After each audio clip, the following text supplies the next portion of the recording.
From what I've studied on astral projection, it isn't like that. Yeah, that's what I was thinking. I don't know nothing about the subject, but it seems really way off. Whether you believe in astral projection or not, I'm just going to share what I've heard. It's kind of hard to actually encounter evil entities because they're in a lower vibrational plane. People, naturally, they're more positive. They're in a higher plane. They don't actually physically hurt you, just energy vampires. So they try to scare you because they feed off that fear energy to make themselves stronger. So if you do encounter them in a higher plane, it's just because they want your energy.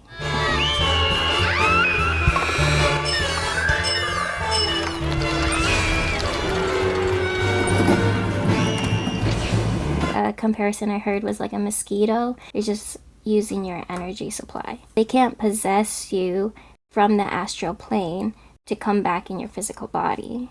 Definitely sounded like a work of fiction. Irina says I've studied astral projection as well, and it's for sure nothing like facts, but much more. Yeah, maybe in the future episode we'll have guest speakers. We've talked about sleep paralysis a couple times in our previous live streams. Astral projection, lucid dreaming, and sleep paralysis always kind of fall in the same discussion. Lucid dreaming, so it's like when you have conscious control of yourself in your dreams. And then sleep paralysis when you're like stuck in a state between being conscious and unconscious. And then astral projection, more of a out of body experience. Some people use the term out of body experience and astral projection interchangeably, but some people argue they're actually different.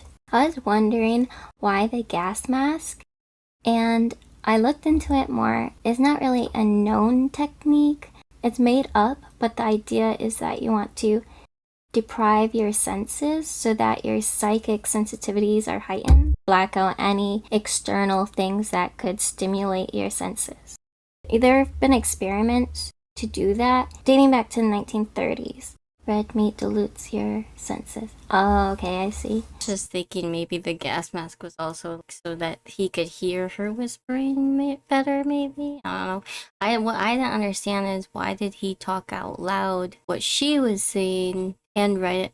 What was the point of writing it if you were saying out loud? Why did you think that the little boy can hear you and the other ghosts can't? You guys didn't specifically state you were only there for the boy. No one else is allowed to talk. I actually seen people do something similar, but not the gas mask. They'll blindfold themselves. They'll just wear headphones. You just listen to white noise and you have your eyes shut or blindfolded. You would just say the words out loud, but you're just concentrating on what you're hearing, but you're not maybe conscious of what you're saying, if that makes sense. I've seen like a TikTok of the girl that used to live in the real Conjuring house, and she and her boyfriend would do live streams all the time where they would blindfold themselves and they'll have their headphones in. One of them would be repeating the words. Like we spoke in the previous video about how you're more likely to be ghosts when you're in that state of mind, like when you first wake up and you